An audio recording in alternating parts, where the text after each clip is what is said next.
Hello দর্শক, আসসালামু আলাইকুম। আশা করি সকলে ভালো আছেন। তো দর্শক, দেখতেই পাচ্ছেন আমরা আমাদের পুকুরে পাড় দিয়ে কীভাবে এই লেবু গাছগুলো চাষ করেছি। তো দর্শক, আপনারা চাইলে কিন্তু এভাবে আপনাদের পুকুরে পাড় দিয়ে বা আপনাদের বাড়ির পাশ দিয়ে এই লেবু গাছগুলো চাষ করতে পারেন। তো দর্শক, এই লেবু গাছগুলো চাষ করলে কিন্তু আপনারা প্রচুর পরিমাণে লাভ আনতে পারবেন। তো দর্শক, আমাদের অনেক ভাইরা কিন্তু এই লেবু গাছগুলো চাষ করে তারা কিন্তু প্রচুর পরিমাণে লাভবান হয়েছে। তো দর্শক, আপনারা চাইলে কিন্তু খুব সহজে এরকম আপনাদের পুকুরে পাড় দিয়ে এই লেবু গাছগুলো চাষ করে আপনারাও কিন্তু প্রচুর পরিমাণে লাভ আনতে পারবেন। এবং পাশাপাশি কিন্তু আপনার নিজেরাও এই লেবুগুলো সংগ্রহ করে কিন্তু সেই লেবুগুলো কিন্তু আপনারা বাজারে নিয়ে বিক্রি করতে পারবেন।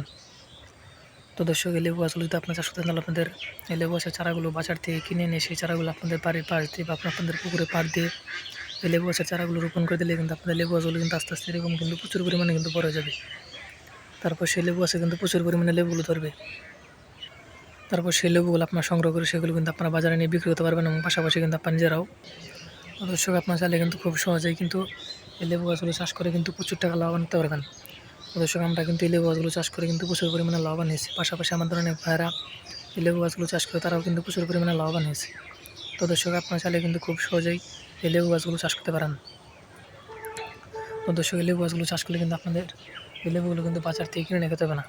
তো দর্শক, আপনার নিজেরা এই লেবু গাছগুলো খুব সহজে চাষ করে সেই লেবুগুলো কিন্তু আপনারা বাজারে নিয়ে বিক্রি করতে পারবেন এবং পাশাপাশি আপনার নিজেরাও সেই লেবুগুলো কিন্তু খেতে পারবেন। তো দর্শক, আমাদের ভিডিওটি যদি আপনার একটু ভালোই থাকে তাহলে অবশ্যই চ্যানেলটি সাবস্ক্রাইব করে দেবেন এবং ভিডিওতে একটি লাইক করে দেবেন। ধন্যবাদ, ভালো থাকবেন। আসসালামু আলাইকুম।